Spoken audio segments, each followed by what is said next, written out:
Hey guys, welcome back to the channel, and in this video I have two replays for you in the Tier 8 Soviet Heavy Premium Tank, the Stockade. And yeah, with this video I've got two replays, one with our good friend Foody providing the replay. He sent this back to me a couple of weeks ago and actually prompted me to take this tank out. I hadn't played it for a long time, so again, one of those where another premium that sort of gathered dust in the garage, and I thought, you know what, I'll take it out, and had a half decent replay myself. So actually thought, you know what, I'll chuck that on the end of this replay, and yeah, have a two-part collaboration, so we should say. So yeah, the first replay provided by Foody. He is on Pilsen and he's opted to go the left-hand side of the map. I personally would have gone the other side, just my preference, because I think there's you know all the buildings and stuff there that you can side scrape off. The Stockade is an IS3 variant, obviously with a 3-shot autoloader. So yeah, as an IS3 variant, it's got good side scraping capabilities. And it does have a very good turret armor, but you have to be careful of that flat spot. You probably might have just seen there, you can see there's a flat spot at the center of the turret, which if you aim properly enough, you can actually penetrate quite easily. So it's one thing obviously you need to be careful of when playing this tank. But yeah, it's a 3-shot autoloader. You've got 390 alpha per shot on a 3-shot clip. You have 221mm of penetration in your standard APCR rounds, with 270 penetration on your heat rounds. So you've got a nice variation of ammo type there. My favourite, personally, I love having APCR as my standard and heat as my premium rounds. You get the best of both worlds. You get the great shell velocity of APCR, but with the good penetration with heat. So yeah, you've got 32-second base reload, which can be a little bit painful, with 0.46 accuracy, 3.2 second aim time, 5 degrees of gun depression, which is painful, and 350 meters of view range, which isn't great. The mobility isn't too bad. You've got 40 kilometers an hour at top speed with 15 kilometers an hour on reverse. So yeah, that's just sort of the basic rundowns of the stats on this tank. I thought it's probably important to mention that there. Now we should probably get back to the replay, because obviously this is Foody's replay, so I want to sort of talk about what he's doing and focus on his gameplay, because he was kind enough to send us this video, so it's only right that we should actually comment on it. So yeah, he's picked up his first kill there, gets a shot into the side of that KB-13, and he's up to 1400 damage with 546 assistance. So he's gone quite bold here by pushing up to this building. Not a bad play, because he's got support behind and he's actually acting as the view range. So he's doing the job of spotting, which isn't something that Russian heavy tanks should do because of that poor view range. But with the team sort of not really opting to push forwards, they're kind of camping at the back a little bit here, which isn't great. But for Foody, it gives him the opportunity to pick up a little bit of assist, try and give the team a little bit of information. Now he's tucked back around the corner, because he noticed these heavy tanks that are actually crossing through the middle here, which he can get shots on. This Oni that's just pushed out into the open, and does manage to get 2 shots into the Oni. The Oni actually misses as well, so that's a bonus. Now he's popping the food and going on to reload. Now I do apologise, I don't actually know what equipment and perks setup that Foody's running. I will have that listed in my video, but I'm not entirely sure what Foody's running. Didn't quite send that information through to me, so yeah, apologies for that. But I would like to imagine he's probably running definitely sort of the gun rammer and the reload perk. Actually, no, you wouldn't be running gun rammer, because you can't run gun rammer on autoloaders. So apologies, that is poor information on my part. Perhaps it might be running vents, to try and get the reload back down, because obviously that is one thing with this auto loader, it does have quite a long reload.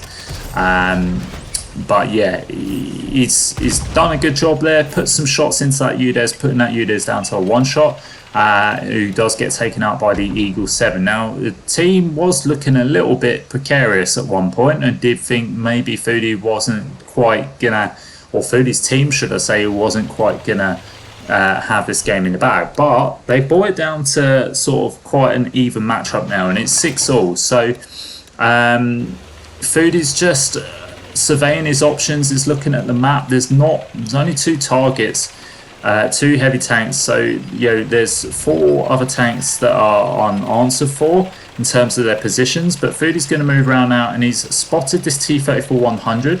He's going to try and see if this guy is isolated, because if he is, Foody has the potential to clip that T-34-100 out. However, as he pokes, that Samoa is still camping that corner there, so he can't quite pop out for this T-34-100. However, the T-34-100 looks like he might be getting a bit brave. Foody now has a medium tank that has come around and joined him, the Brass there, and the Brass manages to take out the T-34-100. Now there's a Drogon lurking at the back there. Foody tries to get one shot off. Unfortunately, the derpiness of the Stockade shows its true colours, and unfortunately is now getting pushed by multiple tanks. He does manage to take out that Progetto. It gets caught up in the building. He's got to back up now because he needs to get out there. He's a one shot to these tanks. He needs to try and get into cover. Can he get into cover before any of the tanks come around? Now, yeah, it doesn't look like so, and unfortunately I've shaken takes him out now. If I'm going to be completely critique, which I will, because Foody loves giving me a good old hard time, so I'm going to return the favour. Possibly what he could have done there is he could have just tucked into that gap in the buildings. I kind of see why he was pulling all the way back, because he wanted to get the support of his friends, but I don't think he had that luxury of time. So if he tucked into that gap there, he may well have just been able to have deflected that Earthshaker shot. But doesn't matter, because his team managed to carry on and Foody does a brilliant job there and actually comes up with 2 kills, 4.1k damage, 847 assists, picking up the high caliber and the first class medal. So yeah, Foody done a real good job there in providing sort of plenty of info for his team and pushing up front there and putting in the damage. So anyway, on to the second replay, which is featuring myself, and I run vents, vert stabs and optics on this tank. Like I say, can't run gun rammer on a auto loader on its equipment, so vouch for optics instead. We've got Born Leader, Rapid Reload, 6th Sense, Steady Aim, Snapshot, Situational Awareness, Track Mechanic, Clutch Braking and Run and Gun. Typical heavy tank setup there. Obviously want the track mechanic and clutch braking to improve mobility and obviously track repair time, and sort of as many gun perks as possible to improve the accuracy, because you can see there slow aim time, and I'm kind of dicing with death a little bit here. I probably should get pen, but I don't. I managed to deflect the shots of that T114 bat. We are bottom tier, by the way, in this matchup. So I should have possibly been a bit more careful there, but luckily the T114 bat didn't really cause me too much concern. We're on Safe Haven. I don't know if I've already mentioned that, but new map that's not been out too long. So it's a nice sort of a versatile map in terms of you've got obviously the port here, which you've got plenty of containers and stuff to side scrape off, which is precisely what I'm doing here. I'm side scraping. I'm using the tank's armor to its advantage. I'm trying to, I've managed to get some shots into that T-32, but I'm just waiting to see if he'll poke and get a shot off. Keeping an eye on my right hand side to see what's going on. I'm thinking I can move in here and try and get some shots on some tanks that are ahead of me that are side on. We see this Cobra, and I've got a full clip here. I might be able to actually put a whole clip in. Do get a second one in. Can I get a third shot? I do, and luckily I actually absorb a lot of his shots. I don't know if he was firing HE or if he was firing heat. I'm not sure, but luckily he didn't pen. Managed to bounce those rounds. He's still got 1500 bounce there, which is quite good. So Stockade does have some decent armor. It's just, you have to angle it. You have to sort of put it in a point where the angles work. You can see we just pounced a shot from that Tiger 2 there, and this is exactly what I'm doing, just side scraping best I can, and doing my best to bounce or absorb as many shots as possible without taking damage. Seems to have done all right so far, because again we're at 2.9 blocked. We've done 3.1k damage, and yeah, it's not been too bad a game. I'm just keeping an eye on this T32. I'm waiting for a reload to get off, and then I will possibly poke and see if I can get some shots in. We unfortunately bounced a shot there. We've also got the OI looking at us. He does manage to put a shot in. I think that might be his platoon mate. I managed to get one more shot into the side of that OHO. In fact, I think I only got the one shot in, and it's unfortunate now because we've just seen that tier 10 Polish tank side on to us. If I kind of seen that before I got my shots off on that T32 and the OHO, I definitely would have focused that, because the Cholg is going to be more of a threat than the OHO and the T32 are to me. It would have also been quite a nice prize to pick up if I got the kill. But now we're going to focus on the OHO. The OHO has fired his shot. We have got only heat shells loaded here. This is another problem with the Stockade, is it has very limited ammo count there. Unfortunately, bounced the shot on the kill shot on the OHO, which is a shame. We take a shot from the T32. We're up to 4.3k damage. We haven't got any kills yet. It's unfortunate. I was hoping that we could have picked up the kill on that OHO. Perhaps we could have gone and focused on his platoon mate in the T32. But not a problem. We are loaded and we managed to get a shot in now. I'm just trying to see if this T32 buddy is going to poke out, but it doesn't look like that's going to be so. So I'm going to move up and see if I can help out my friendly heavy tank and see if I can potentially get some shots in. Unfortunately, the T32 is just hiding enough of his tank. I tried to see if I could squeeze a shot into the side of his turret there, into the cupola, but I think I just derped the crate, and yeah, I've just spent too much time wasted on trying to get a shot at that T32. What I should have done was just gone on full reload and perhaps moved on to the next target, which could have been the C75. We could have got in a position to got some shots off there, or just moved up in general and just find another target. But it is what it is.